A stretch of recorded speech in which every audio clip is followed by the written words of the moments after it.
கதைகூற வருகின்றார் செந்தமிழ் தேனி தற்கோலம் என் ஜலநாதன் ஐயா உத்திரமேரூரில் இருந்து. வாருங்கள் ஐயா. தமிழே அமுதே வருவாய் நிறைவாய் தருவாய். சங்கத்தமிழ் இலக்கிய பூங்காவின் தலைவராம் திருவள்ளுவரை தொழுது செயலராம் பாவேந்தரை வணங்கி நிகழ்ச்சிக்கு வருகின்றேன். உலகெங்கும் உள்ள தமிழ் உறவுகளுக்கும் சங்கத்தமிழ் இலக்கிய பூங்கா ஒருங்கிணைப்பாளர் உள்ளிட்ட குடும்பத்தார்களுக்கும் சிறப்புரை வழங்கிய அமெரிக்கா கொலம்பியா தென் கரோலினா தமிழ்ச்சங்கம் தலைவர் இலக்கிய சம்மல் திரு வெங்கட் நடராஜன் அவர்களுக்கும் தலைமை வகிக்கும் கவிநிலவு பழனி ஆயிஷா சித்திக் அவர்களுக்கும் வரவேற்புரை நல்கிய சங்கத்தமிழ் இலக்கிய பூங்கா ஒருங்கிணைப்பாளர் பாரதி சுடர் திரு நீலகண்ட தமிழன் அவர்களுக்கும் திருக்குறள் கதை வழங்க இருப்பவர்களுக்கும் வாழ்த்துரை வழங்க இருப்பவர்களுக்கும் மற்றுமுள்ள அனைவருக்கும் என் வணக்கம். தக்கோலம் என் ஜலநாதன் உத்திரமேரூர் சங்கத்தமிழ் இலக்கிய பூங்கா. யமனை வென்றார் யமனை வென்றார் எனும் தலைப்பில் திருக்குறளில் அதிகாரம் 27 திருக்குறள் எண் 269 கூற்றம் குதித்தலும் கைகூடும் தோற்றலின் ஆற்றல் தலைப்பட்டவர்க்கு என்ற திருக்குறளுக்கு என் கதையை வழங்குகிறேன். யமனை வென்றார்.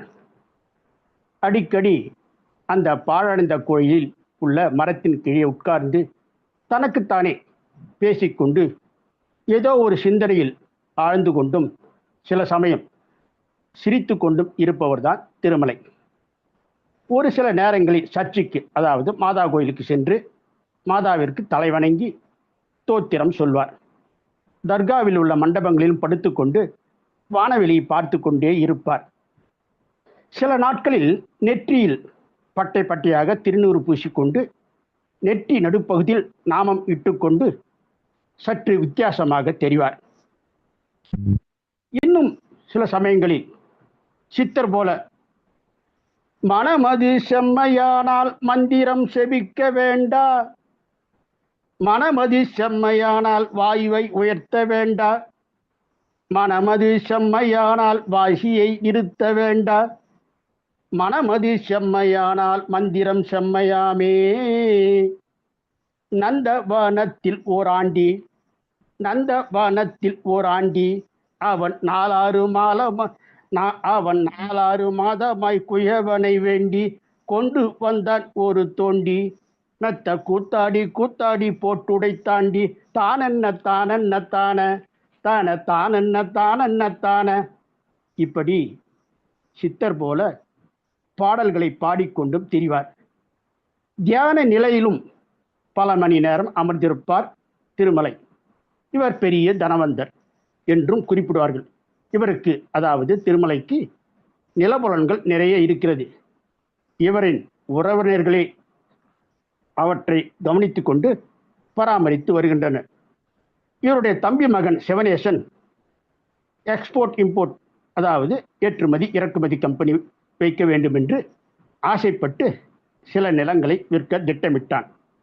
ஆனால் இவனுடைய பெரியப்பா திருமலையின் கையெழுத்து இல்லாமல் வாங்குவோர் வாங்க மறுத்தனர். இப்படிப்பட்ட சூழலில் சிவனேசனின் நண்பரான வக்கீல் குமரேசன் சிவனேசனிடம் அந்த நிலங்களை விற்பதற்குரிய சில சூழ்ச்சி திட்டங்களை வகுத்து கொடுத்தான். ஐயோ, யாரோ செத்து கிடக்குறாங்க, ஓடியாங்க ஓடியாங்க வந்து பாருங்க என்று கத்திக்கொண்டே ஆடு மேய்க்கும் அந்த சிறுவன் ஊருக்குள் ஓடிக்கொண்டிருந்தான். டேய் டேய் நில்லுடா, என்னடா சொல்ற? யாரோ செத்து கிடக்குறாங்க. யாருடா? எங்க? குண்டு கட்டா வச்சிருக்காங்க, குண்டு கட்டா கட்டி வச்சிருக்குங்க, பயமா இருந்துச்சு. நான் நான் சரி சரி, எங்கடா பார்த்த? அந்த அந்த மண்டபத்து பக்கத்தில் இருக்கிற புதர்ல பார்த்தேன். வாங்கய்யா வாங்கய்யா போய் பார்க்கலாம், யார் அடிச்சு போட்டுட்டாங்களோ. மூட்டை போல இருந்ததை பிரித்ததில் கை கால்கள் கட்டப்பட்டு செத்துட்டார் என்றபடி ஒரு மனிதர். முகத்தை பார்த்தபோது அது அது அவர் திருமலை என்பது தெரிய வந்தது. கட்டப்பட்ட கயிற்றை அவிழ்த்தவுடன் தூங்கி எழுந்தது போல கைகால்களை உதிரபடி எழுந்து உட்கார்ந்தார் திருமலை. ஐயோ அம்மடி அம்மடி என கூடியிருந்த மக்கள் பயந்து அலறியபடியே ஓடினர். அப்போது காவல்துறை சார்ந்த அதிகாரிகள் சிலர் அங்கு வந்து சிவனேசன், வக்கீல் குமரேசன் இவர்களின் தில்லுமுள்ளுகளை சொல்ல ஆரம்பித்தார். நிலத்தை விற்கணும்னா பெரியப்பா கையெழுத்து வேணும். பெரியப்பா திருமலை கையெழுத்து போட மாட்டார். அதனால திருமலை இறந்தால்தான் நிலம் விற்க முடியும் என்பதை தெரிந்து கொண்டு சிவனேசன் நண்பரான வக்கீல் குமரேசன் திட்டமிட்டு திருமலை ஐயாவை மூட்டை போல கட்டி அந்த புதருக்குள் போட்டுவிட்டு இயற்கையாக செத்தது போல இருக்கணும்னு இவங்க செயல்பட்டாங்க. நாங்கள் கண்டுபிடிச்சி அவங்கள கைது செய்யிட்டோம். திருமலை ஐயாவை காப்பாற்றத்தான் நாங்கள் இங்கே வந்தோம். அதற்குள் நீங்கள் காப்பாற்றிட்டீங்க என சொல்லி முடித்தார் அந்த காவல் அதிகாரி. இதையெல்லாம் அறிந்து கொள்ளக்கூடிய நிலையில் இல்லாமல் மௌனமாய் கண்களை மூடிக்கொண்டு தவநிலையில் அமர்ந்திருந்தார் திருமலை. தியான தவத்தால் அந்த கூற்றுவனை யமனை வென்றுவிட்டார் திருமலை. திருக்குறள் அதிகாரம் 27, திருக்குறள் எண் 269, குற்றம் குதித்தலும் கைகூடும் தோற்றலில் தலைப்பட்டவர்க்கு. நன்றி, வணக்கம். தக்கோலம் என் ஜலநாதன், உத்திரமேரு சங்கத்தமிழ் இலக்கிய பூங்கா. சிறப்பு ஐயா. கூற்றம் குறித்தலின் கைகூடும் நோற்றலின் ஆற்றல் தலைப்பட்டவருக்கு என்ற குறளுக்கு ஏற்றதொரு கதையை, யமனை வென்றார் என்ற தலைப்புடைய கதையை மிக சிறப்பாக கூறினீர்கள் ஐயா. திருமலை, சிவனேசன், குமரேசன், காவல் அதிகாரி போன்ற கதாபாத்திரத்தின் மூலமாக மிக சிறப்பாக விளக்கினீர்கள் ஐயா. அதை மிக அருமையாக இருந்தது ஐயா. சங்கத்தமிழ் இலக்கிய பூங்கா சார்பாக வாழ்த்துக்கள் ஐயா. தொடர்ந்து இணைத்திருங்கள். ஐயா தக்கோலம் ஜலநாதன் அவர்களின் கதையை கேட்டிருக்கிறேன். முன் நிகழ்ச்சிகள் கூட அவர் அந்த ஒரு உயிரோட்டமாக தத்ரூபமாக நமக்கு புரியும்படி அந்த கதையில் சொல்லி நம்மளை அதிலே கொண்டு விடுகிறார். மிக்க மகிழ்ச்சி. அந்த காட்சிக்கு நாம் சென்று விடுகிறோம்.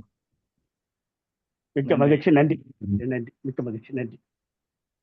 ఉన్మయ్య అయ్యా ఉన్మయ్య నన్ను ఎందుకు తెలుగు మ్యాట్రిమోనీ చూస్